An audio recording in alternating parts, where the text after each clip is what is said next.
Why did you choose Africa as your next collection inspiration? No, I didn't use African like Just inspiration. Morocco? No. We decided to speak about the craftsmanship go around the world.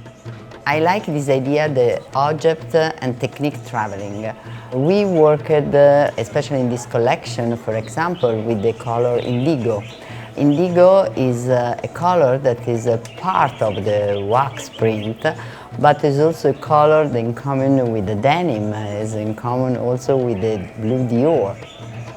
And another part that I really like is to work with these beads, murrine, that come from Venezia, because it's a glass, but move to Africa for make jewelry, but also embroidery. That's what I really like, is what we have in common ground with other culture. And you weren't scared at all to do this in this like political climate, to try something new like this?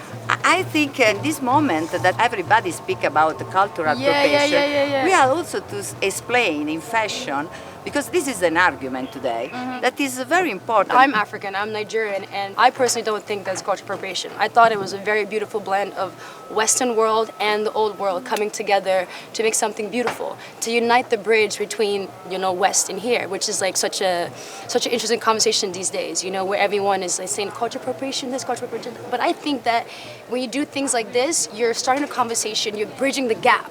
Do you see what I'm saying? Now Africa isn't this like mystical place that no one knows about. Do you know what I mean? Now with the exposure of like Dior, we can have a conversation about like prints. Do you see what I'm saying? Like, yeah, tell us about the wax. What is so fascinating about wax print is because it comes from outside, it's not indigenous. Because wherever you come from in Africa, you can come from the Ivory Coast, from Nigeria, from Mali, you will relate to wax print. So it federates people.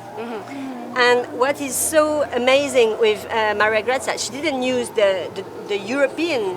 She wanted to show really the quality and the talent of the African industries, and to show that there is people who have skills, who can do very luxury, valuable, quality products. And it's important to focus on the artistry. With events like this, it brings a spotlight to Africa, so when there are artisans there, now they get to shine. It's like to move the brand in the future, to have this kind of a conversation. I give a Dior code with another point of view that not come only from me, but come from other point of view. It was very long, not easy to realize. Do you think that the Dior woman would love this collection? You have to understand, like women live in a different part of the world. I want to see like this code can work for all the women around the world. We are a global brand, and it's very important to reflect what it means to speak about femininity today.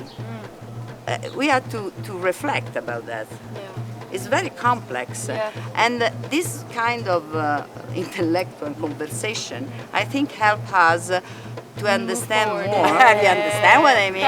Kinda. Well, thank you so much. Oh, thank you. It was very fun. Thank you. This book is fire.